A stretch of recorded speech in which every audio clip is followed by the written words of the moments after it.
but I'd like to explore the effects of Palestinianism in Europe, because the Palestinists and the pro-Pal movement are rather frustrated with the idea of a ceasefire. Would you like to comment on that? And then, Rafael, you can take it up. Well, it depends.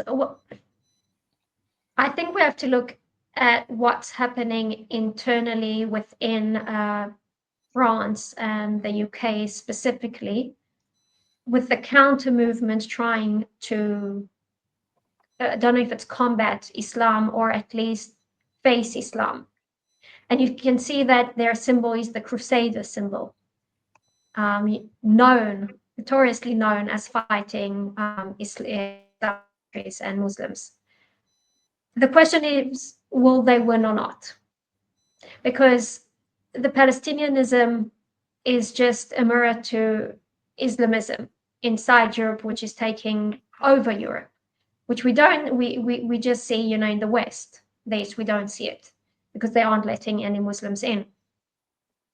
And I do hope for Europe that they'll manage to hold on to their identity, but because I do think there will be specific countries in Europe that will not be recognized in the upcoming years, due to the fact that Europeans' birth rate is extremely low. They're not fighting back, and they're letting more and more and more immigrants, Muslim immigrants, inside. And these immigrants are saying, we're not here to be part of the Christian, Western, liberal civilization. We are here to take over. And that's exactly what will happen. The Muslims always say what they intend to do. They're not hiding it. But in the West, we're like, no, they're great. Everybody's great. We welcome everybody. And we welcome everybody at the expense of ourselves. And I do believe that everything first happens in Jerusalem, and then it spreads out to the rest of the world.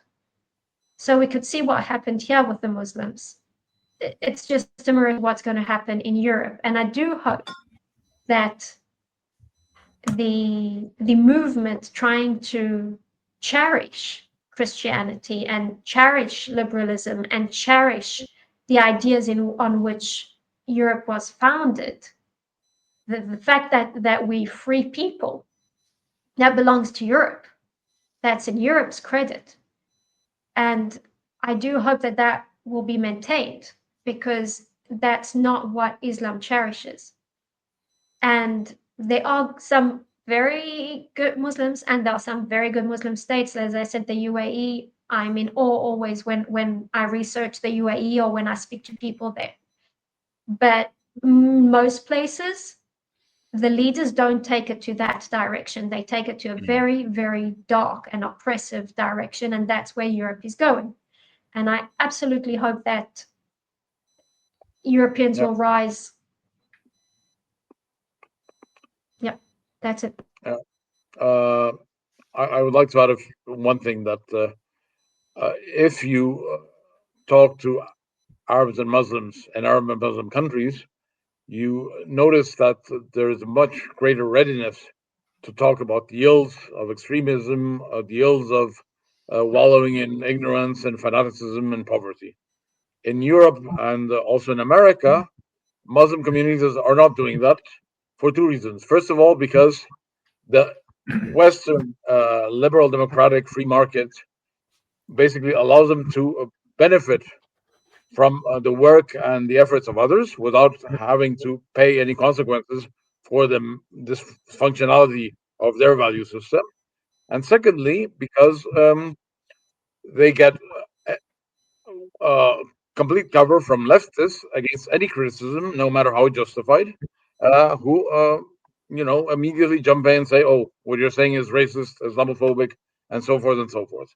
And in my personal experience, the real culprits of the calamitous situation which is approaching in Western Europe is not the average Muslim in Paris or in Berlin, but it's the elites that have actually censored not only constructive criticism of the problems of certain communities, but have also delegitimized voices within those communities that wanted to reform something. There is a very brave Egyptian German man called Hamid Abdel Samad, who wrote books denouncing exactly what we know needs to be denounced. And he was shunned by the entire German establishment because he gave a speech to the AfD once. And even though he wrote a book expressing his love and gratitude to Germany, you know, this book should be compulsory reading in all high schools and universities.